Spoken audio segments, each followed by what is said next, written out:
¿Qué tal amigos? El Señor los bendiga a todos. San Juan Pablo II fue llamado en su momento el Papa de la familia y hacía una afirmación central en su pensamiento espiritual y teológico. Decía, el futuro de la humanidad se fragua en la familia. La familia es la célula más importante de la sociedad. Y podríamos agregar que el futuro de la familia se construye desde la pareja.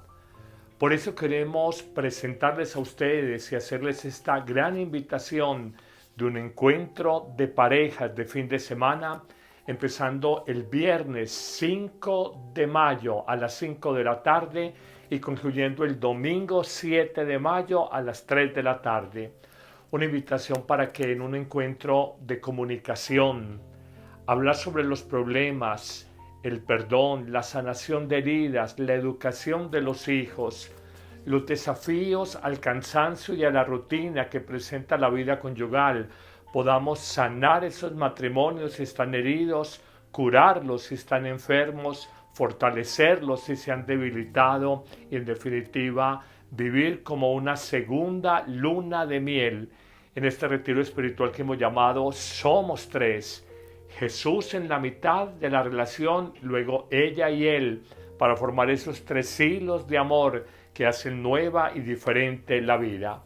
Pueden pedir informes e inscripciones para este retiro en los siguientes teléfonos: 301-282-9257, 301-282-9257 y 302-835-8049.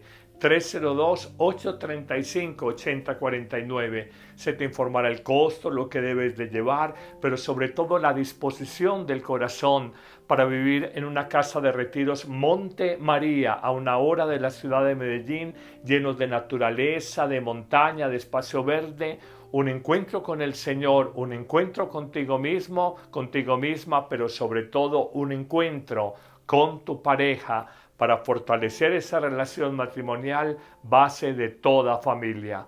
Muy invitados todos. El Señor los bendiga.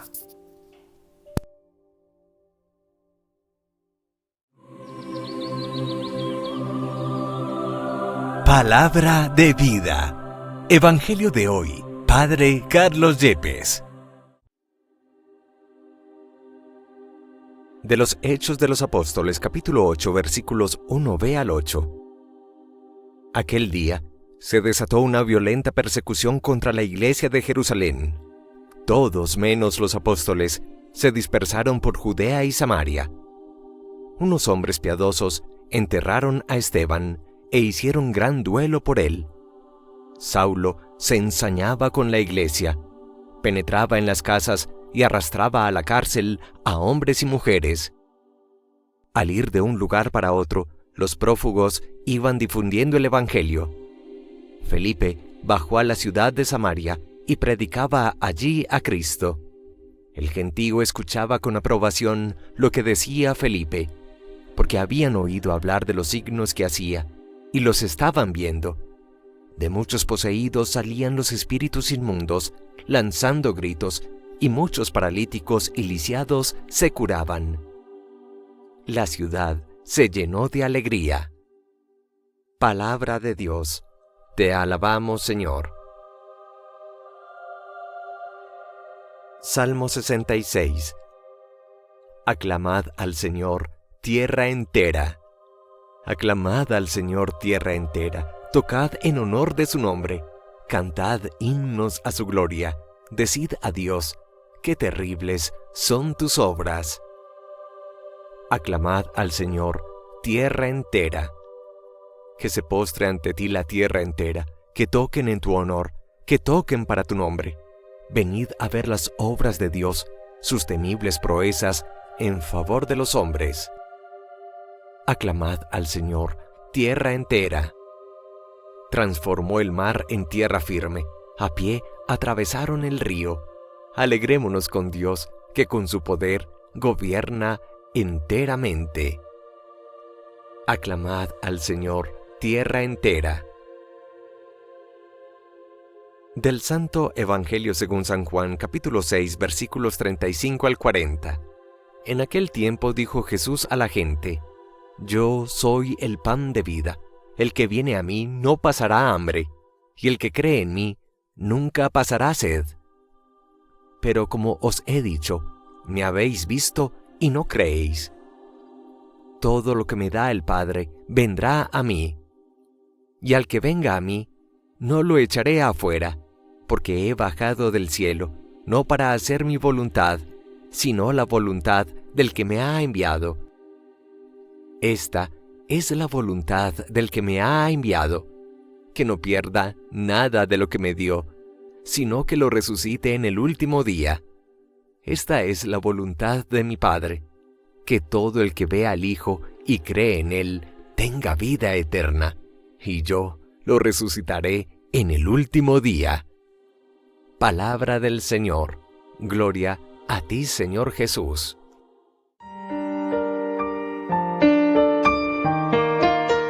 Continuamos en esta reflexión que iniciamos el viernes de la semana pasada sobre el capítulo 6 de San Juan, a propósito del llamado discurso del pan de vida, la más hermosa reflexión de todo el Nuevo Testamento y de los Evangelios sobre el tema de la Eucaristía. Frente a esa dificultad inmensa para reconocer la vida de Dios en un pedazo de pan y que se nos da para alimentar nuestra vida espiritual, Jesús hace precisión a propósito de que sus oyentes no alcanzan a entender el poder de su afirmación: yo soy el pan de la vida. Él dice: he bajado al mundo para hacer la voluntad no personal, sino la voluntad de mi Padre, que es el que me ha enviado.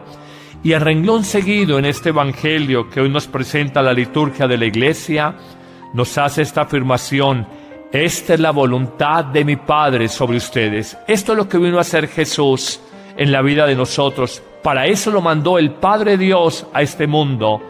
Dice: quiere que todo el que ve al Hijo, a Jesús, crea en Él y tenga vida eterna. Solo el que cree en Jesús tiene vida eterna. Este creer no es un creer intelectivo a la manera de los griegos, es un creer existencial, es un acoger, recibir, apropiarnos del mensaje de Jesús y de la vida de Jesús dentro de nosotros. De alguna forma hemos dicho esta expresión: creemos en Cristo, pero no le creemos a Cristo.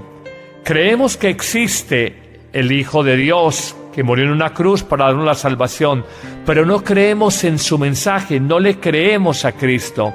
No creemos que Él verdaderamente, en el modo de vida que nos propone, de amor, de perdón, de misericordia, de donación de la vida, de entrega hacia los demás, encontramos la verdadera vida. Dando vida encontramos la verdadera vida. Jesús dice: solo el que ve al Hijo, es la voluntad del Padre, y cree en el Hijo, lo recibe, tendrá vida eterna. Y hace esta afirmación: yo lo resucitaré en el último día. De ahí que la Iglesia hable de la resurrección de los muertos en el día final, y de ahí de que hablemos claramente de que nosotros esperamos una resurrección universal. Podríamos hablar de una resurrección particular el día de nuestra muerte.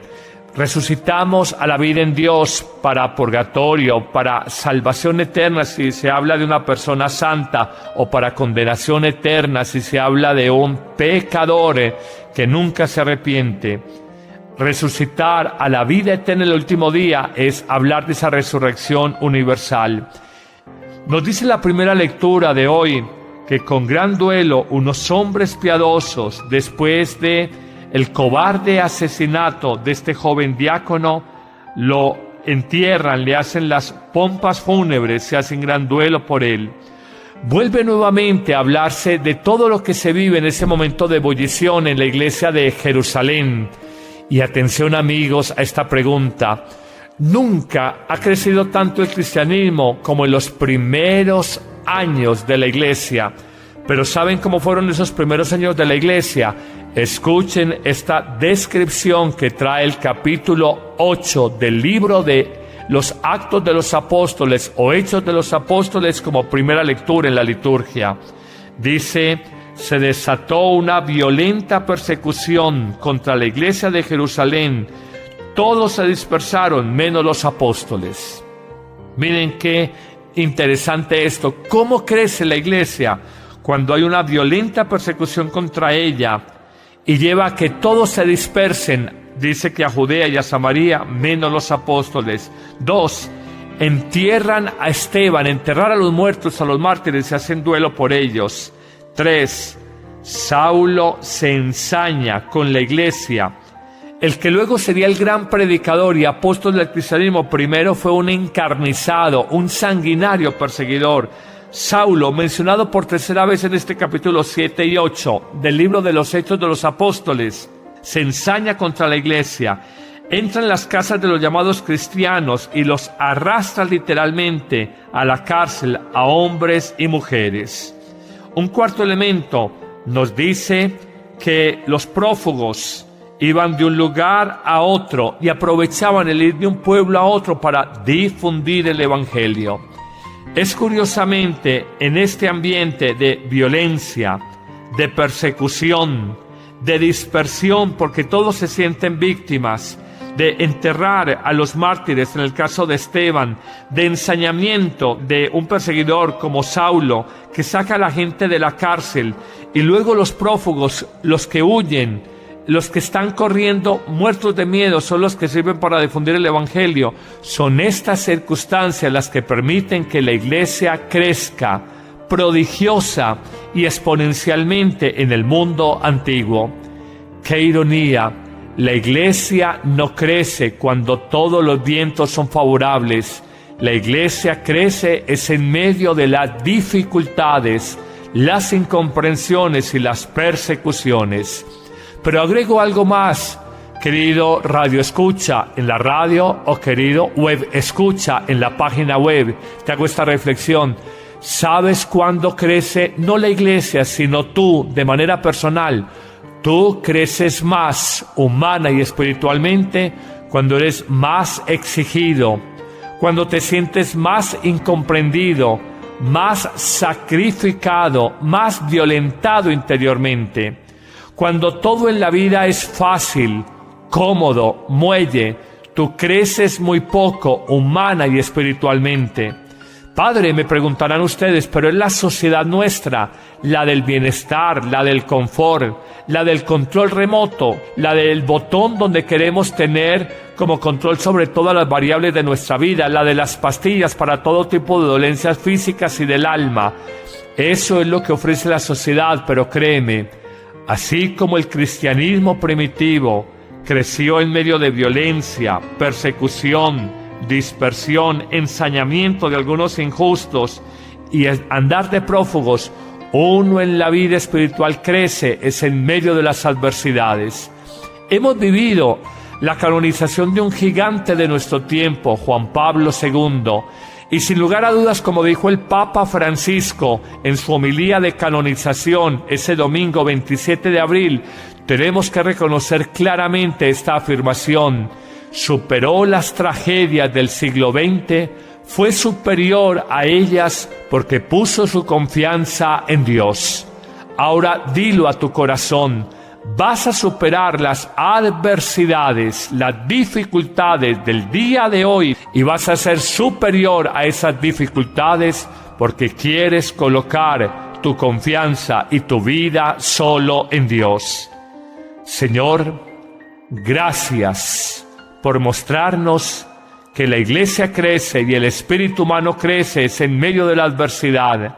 Señor, que no me escandalice de las dificultades, que aprenda a descubrir que en ellas hay una fuente inmensa de crecimiento humano y espiritual. Amén.